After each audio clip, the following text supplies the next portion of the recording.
Fala, galera ligada no De Placa. Vamos começar mais uma entrevista exclusiva com um baita personagem do futebol brasileiro, muito jovem, mas já impressionando o mundo da bola. E essa entrevista vai ser muito legal, porque nós vamos falar do time que ele saiu daqui, vamos falar de seleção brasileira, vamos falar de algumas impressões que ele tem em relação ao futebol europeu, futebol brasileiro, entre outras coisas. É um prazer recebê-lo aqui no canal do De Placa. Antony, um grande abraço a você. Grande abraço aí, prazer é meu estar aqui falando e conversando com vocês e tenho certeza que vai ser um bate-papo, uma entrevista muito legal. Vai ser, assim a gente espera. E você já deixa o seu like aí, inscreva-se no canal do De Placa, que é muito importante pra gente. Essa entrevista, claro, é uma das muitas que a gente produz graças ao seu like, à sua inscrição. Então, chega mais, deixa seu like e inscreva-se no canal. Bom, para a gente começar esse bate-papo, eu quero também lembrar que a Priscila Senhorães, repórter da TNT Esportes, também está com a gente. Tudo bem, Priscila? Oi, gente, tudo bem? Obrigada aí ao Antony por ter topado participar e bora fazer um papo legal aí. Vamos lá, vamos começar falando sobre essa questão do futebol brasileiro, do futebol europeu, né? É algo bem interessante, Antony. Queria que você falasse sobre a tua adaptação e as diferenças que você sentiu. Parece uma pergunta batida, mas tantas vezes se fala no Brasil que, poxa, há uma diferença grande na escola, na tática e tudo mais. De fato, há uma diferença grande entre o futebol brasileiro e onde você está, o futebol holandês? Cara, eu vejo um pouco de diferença, sim. É a primeira vez que eu perguntar a questão da adaptação. Na verdade, foi um pouco difícil no começo, a questão do frio, como você disse mesmo, a tática é um pouco diferente, a intensidade, um jogo mais rápido, um jogo mais pensado também. Então, essa é a diferença que eu vejo do futebol europeu pro brasileiro, e foi onde eu apanhei um pouco aqui no começo. Mas, graças a Deus, consegui me adaptar bem. Quando eu assinei com a Ajax, eu vim muito focado nisso também, para me adaptar o mais rápido possível e estou muito feliz hoje de poder estar bem adaptado aqui no futebol europeu.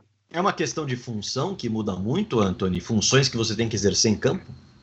Cara, mas acho que é a questão de ocupar bem mais o espaço.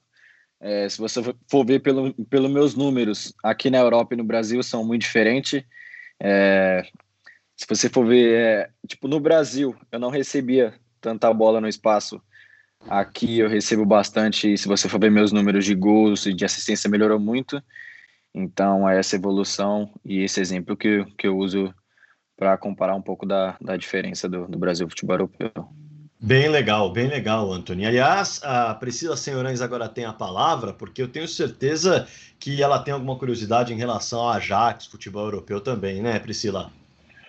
É isso, Rodrigo. Antony, eu queria escutar de você. Claro que você já tem aí um tempo jogando profissionalmente, não muito, mas já tem um tempinho. Até no São Paulo você jogou com grandes jogadores, enfim. Mas você ainda é novo, né? E você chegou aí no futebol europeu, jogou grandes competições. Eu queria escutar de você se teve algum jogador especial, ou no Ajax, ou no futebol que você enfrentou, que você conheceu e que você ficou admirado, assim, por estar perto ali, por aprender no dia a dia, enfim. Olha, teve muitos jogadores no próprio São Paulo mesmo, a questão do Daniel Alves, do Juan Fran, que são pessoas que eu converso até hoje. E aqui, todos os jogadores me receberam super bem. É um jogador que eu admiro dentro e fora de campo, que joga muito para mim, é o Tadic, nosso capitão.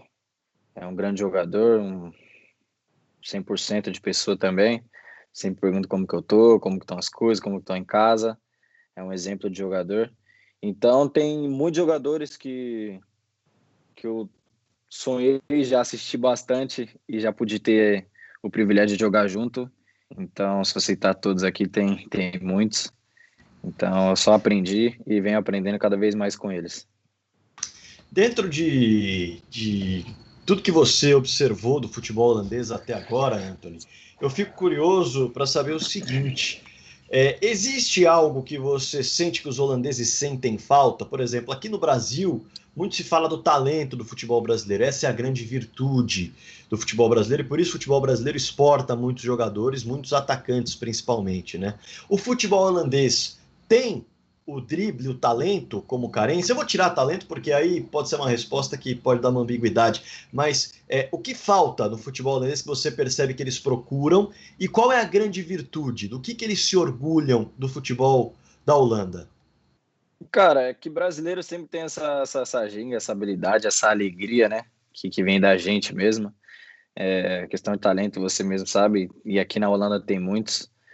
O próprio o volante nosso, o Gravenberch, que tem apenas 18 anos, é um grande jogador, é muito habilidoso. Mas a gente brasileiro tem isso, que é da gente já, esse drible, que encanta não só os brasileiros, mas encanta todo mundo. Então, acho que isso é mais de brasileiro mesmo. O holandês tem aqui, mas não é todos. Então, acho que a diferença é esses dribles assim, que o brasileiro tem que encanta a todos. E o orgulho do futebol holandês? Qual que é? É a parte física, a parte tática, a inteligência? O que eles falam que eles têm de mais virtuoso? Olha, aqui é um jogo mais inteligente, sim, mais pensado. Desde o meu primeiro dia do treino, você vê a velocidade, como que eles pensam rápido antes da bola chegar, eles já sabem o que fazem. E aqui é uma escola de ensinamento que eu estou aprendendo bastante também. Então, a grande virtude para mim aqui, assim, é a posse de bola, a inteligência, aquela jogada que antes da bola chegar, eles já sabem o que fazem.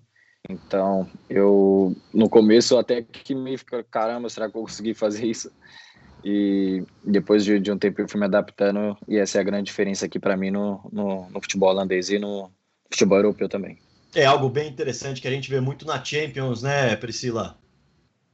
Exatamente, Anthony. Quando eu falei com você quando você estava saindo do São Paulo, antes de viajar ainda, a gente falou sobre Champions, né? Sobre esse sonho. E a gente aqui na TNT, a gente tem uma ligação muito forte com a Champions, porque a gente transmite ela para o Brasil, envolve uma emoção e amor pela competição. E eu queria escutar de você, né? Como é que foi? Se fala muito do hino da Champions League, que é marcante, que arrepia. Como é que foi o primeiro jogo da Champions, né? Você já fez gol pela competição, escutou esse hino? Conta um pouquinho pra gente essa sensação.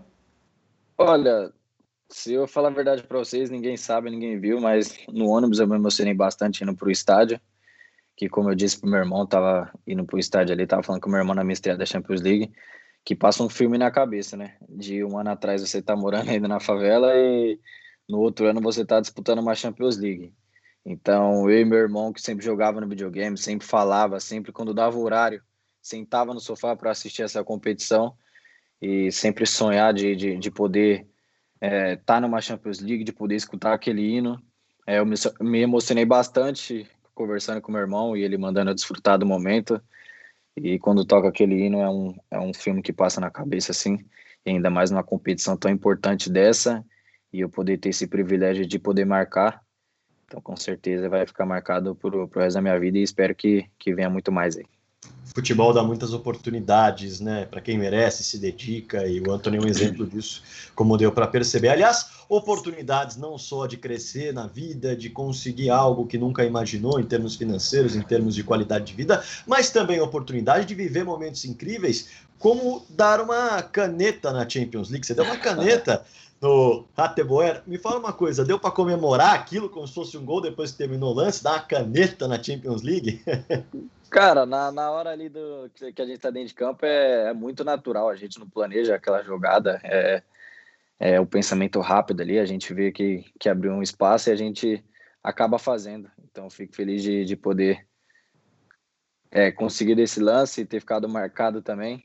Então, foi um momento também de muita alegria para mim que visualizou em muitos lugares. Esse tipo de jogada, uma curiosidade que eu tenho, e aí você pode passar em relação ao futebol brasileiro e em relação ao futebol europeu também. Quando que vocês recebem um incentivo para partir para um drible? É no treinamento ou é na conversa? Existe alguma atividade que os técnicos que você teve propõem? Olha, seja criativo, use a caneta, use o chapéu, use a pedalada, drible, ou isso é mais no seja criativo na hora que o jogo rolar? Não tem essa de fazer isso no treino ou criar situações para isso?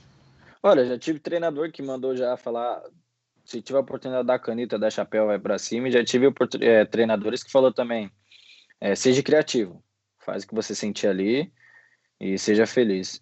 Então, mas para mim, assim, eu acho que é mais do momento mesmo. Em treinamento a gente treina, consegue também, na hora do jogo não é diferente. Quando tem a oportunidade, a gente acaba fazendo drible, acaba dando caneta, claro, com todo respeito ao adversário, dando chapéu, porque isso faz parte do jogo. Então, acho que é mais do momento ali a criatividade. Cara feia por driblar, você nunca recebeu, de falar, ó, eu não gosto que você drible muito, seja mais objetivo, ou até no teu dia a dia aí na Europa, nas partidas que você encara, alguém encarar com desrespeito o drible. Cara, tem adversários que não gostam, né? Ninguém gosta de tomar uma caneta, ninguém gosta de tomar chapéu, é normal. Mas treinadores que seja objetivo, eu nunca tive problema, né? Nunca reclamaram. É claro, com objetividade em direção ao gol, que eu concordo com isso. Se um dia eu fizer que não seja em direção ao gol, e seja para desrespeitar o adversário, me cobre e eu vou escutar. Mas Pode completar. que seja objetivo, eles não reclamam, não. Bem interessante, bem interessante. Aliás, os jogadores brasileiros chegam na Europa muito por conta desse talento, dessa criatividade, né, Priscila? E não só o Antony. O Antony tem um companheiro no Ajax também caracterizado pela criatividade, pelo talento, que é brasileiro, né, Priscila? Exatamente, Anthony. Eu cubro o São Paulo aqui na TNT e aí eu acabo tendo uma comunicação maior com os torcedores do São Paulo, né? E sempre se fala da dupla, né? Anthony e David Neres, o grande orgulho do torcedor são paulino, o mais recente orgulho, né? Queria escutar de você sobre essa parceria. Como é que foi quando você chegou aí, esse começo com ele? E hoje em dia, como é que é? Vocês, por exemplo, assistem os jogos do São Paulo juntos? Olha, o meu começo aqui, o David Neres, eu já falei em bastante entrevista, ele me ajudou muito e continua me ajudando também. E a questão de assistir jogos, quando é cedo aqui na Holanda, aqui em Amsterdã, a gente acompanha São Paulo, sim. A gente troca mensagem, tá sempre junto no clube, nós dois. Sempre quando nós chega lá, os caras já falam, os brasileiros. A gente tá sempre junto, todos os momentos, almoçando, jantando, nos treinos, na academia. Então, a gente acompanha São Paulo, quando São Paulo tá jogando, quando não dá pra gente assistir junto, a gente vai trocando mensagem também. Então, sempre quando tem um tempinho assim, e aqui é cedo, a gente tá de olho no São Paulo, sim. E eu fico muito feliz também, né? Desculpa, fico muito feliz também pelo reconhecimento, pelo carinho da torcida de São Paulo. Só tenho a agradecer só. A gente, de vez em quando, vê algumas coisinhas assim. Não tem que pedir desculpa, não. A prioridade para falar aqui é sua. Quando você falar, a gente só escuta, fica tranquilo. Aliás, queria que você falasse um pouquinho sobre essa relação com o São Paulo, né? Porque você já falou, claro, que acompanha os jogos e tudo mais, e eu queria entender o quanto trabalhar com o Fernando Diniz, que passou pelo São Paulo recentemente, de fato agregou a você ideias modernas que batem com o que se viu na Europa. Te pergunto isso também porque o próprio Daniel Alves, uma vez antes de passar pelo São Paulo, lá no Paris Saint-Germain, encontrou com o Fernando Diniz e identificou nele também ideias modernas. De fato, o que você conseguiu levar daqui do São Paulo para fora envolvendo o Fernando Diniz? Olha, ele falou que quando ele estava no comando, ele ia me preparar bastante para me chegar bem preparado na Europa. Eu sempre dei ouvido a isso. E desde o primeiro dia, eu lembro que foi um jogo contra o Flamengo, se eu não me engano, ele chegou numa sexta-feira, o jogo era no sábado. E no dia do jogo, no vestiário, ele falou assim, cadê o Antony? Eu levantei a mão, ele falou assim, ó, hoje eu quero que você vá para cima, não importa se você perder a bola. Ele me deu uma confiança 100% nesse dia. E o Diniz é um cara que arranca tudo do jogador. Ele tem o jeito dele de cobrar, que vocês conhecem, eu também sei como que é, que eu escutei e acompanhei um pouco disso, mas ele me ajudou muito, sim, nessa minha chegada para a Europa. É um treinador que eu tenho contato e converso com ele até hoje. Então, o Diniz é um cara que eu sou muito grato. Quando eu saí de São Paulo, agradeci a ele, mesmo pelas cobranças. Um cara que me ajudou muito e me deixou super à vontade para jogar e fazer o que eu sei de melhor do meu futebol. Muita gente se assustou, né, Antony, com a cobrança que ele fez no Tietê e tudo mais. Você mesmo falou que é o jeito dele de cobrar. Aquilo ali foi algo que surpreendeu para quem estava de fora. Ele sempre foi assim com todo mundo. Por exemplo, com você, já teve alguma cobrança daquele jeito forte que você lidou super bem e aquilo não saiu para fora e por isso não virou notícia? Cara, eu acho que ali teve algumas palavras que, infelizmente, ele não deveria ter falado, na minha opinião. Mas já me cobrou, não dessa forma, não usando essas palavras, mas já me cobrou bastante. E como eu disse, é o jeito dele cobrar. Não concordei com o jeito que ele cobrou lá, mas entendo e tenho certeza que depois daquele jogo eles conversaram, porque eu conheço o Diniz também e sei da pessoa que ele é. Então, já me cobrou bastante, sim. Priscila, tá com você. Anthony, ainda para a gente sair do Diniz rapidinho, a gente sabe que uma das coisas que ele valoriza muito, né, é o psicológico do jogador, é conseguir manter, né, ficar com a mentalidade em dia, porque o futebol tem muita pressão, é difícil, você precisa ter um equilíbrio psicológico. Você acha que ele acabou agregando muito nessa sua adaptação rápida também nesse sentido psicológico? Talvez essa seja a grande diferença do Fernando Diniz para os outros treinadores que a gente vê normalmente, pelo menos? Sim, ele se preocupa muito com essa parte psicológica mesmo. Até ele falava para mim, não importa o que a torcida vai falar, não importa o que o pessoal de fora vai falar, o que importa é o grupo aqui. Então é sempre bom estar com o psicológico forte. Ele via muito isso e comentava muito isso no nosso grupo. Então eu creio que também isso é super importante, não você estar bem só dentro de campo, mas psicologicamente, que nos ajuda bastante. Como torcedor, te surpreendeu ver o Fernando Diniz sendo demitido? Como torcedor agora, tá? Ali, já na Europa. Te surpreendeu ou o futebol brasileiro não te surpreende mais? Cara, futebol é momento, né? E o futebol brasileiro, infelizmente, tem esse... Se você não der resultado, infelizmente as coisas acontecem dessa forma. Então, eu não esperava também, esperava até acabar o campeonato, mas é uma decisão da diretoria lá. Então, eu fiquei surpreendido quanto a isso, mas é bola para frente que o futebol é dessa forma. Bom, queria saber, agora saindo um pouco do Fernando Diniz e passando pela tua trajetória no São Paulo, se fica alguma sensação de, infelizmente, não ter dado tempo de se despedir, de fazer um último jogo anunciado, digamos assim, pelo São Paulo. De alguma forma isso mexeu com você na época ou não? Cara, eu queria fazer meu último jogozinho de São Paulo, no Morumbi, lotado, mas infelizmente não deu. Meu último jogo, na verdade, foi contra o Santos, foi até no Morumbi, mas sem público. Gostaria de ter jogado minha partida assim, lá no Morumbi. Eu enfrentaria o Corinthians, se eu não me engano, também, que seria um jogo marcante para mim. Então, infelizmente não deu, mas bola para frente, fico feliz pelo que eu fiz no São Paulo e muito grato também pelo reconhecimento da torcida. Tá como torcedor, é verdade. Aí eu te pergunto, né, Antony, o Hernan Crespo tá chegando, aliás, um baita jogador, agora é técnico jovem, mas foi um jogador histórico. Queria saber se de alguma forma isso repercutiu aí com a galera da Holanda, no time. Pô, o Hernan Crespo, aquele baita jogador vai treinar o São Paulo, e como que você enxerga essa chegada aí de um estrangeiro pro comando do Tricolor? Cara, quem comentou aqui mesmo foi mais o Tagliafico, nosso lateral, que é argentino. Falou que jogava muito, eu também já vi alguns vídeos. E perguntei até pro Tagliafico como que era treinador, ele falou que é um bom treinador, sim. E espero que dê certo, cara. Tô na torcida aqui, espero que as coisas aconteçam da melhor forma para ele, pro São Paulo. E estou na torcida aqui pelo novo treinador e pela equipe toda de São Paulo. E claro que o torcedor do São Paulo está na torcida para o seu retorno, mas o torcedor do São Paulo vai esperar, ele sabe disso. Mas está torcendo por você, está torcendo pela sua carreira. Então eu imagino que o torcedor do São Paulo esteja também, Priscila, você que acompanha o torcedor do São Paulo, torcendo para ver o Antony na seleção logo, né? Exatamente, Antony. Para encerrar aqui da minha parte das minhas perguntas, aí o Rodrigo vê se ele quer falar mais alguma coisa. Eu queria falar um pouquinho de seleção, né? Tanto seleção olímpica como também planos para, de fato, chegar na seleção ali com o Tite, enquanto ele estiver lá, é claro. Como é que você vê isso? Você se sente pronto já para começar, de fato, a receber essas convocações? Você fica ansioso? Quais são suas ambições envolvendo a seleção brasileira? Olha, é um sonho de qualquer jogador estar na seleção principal.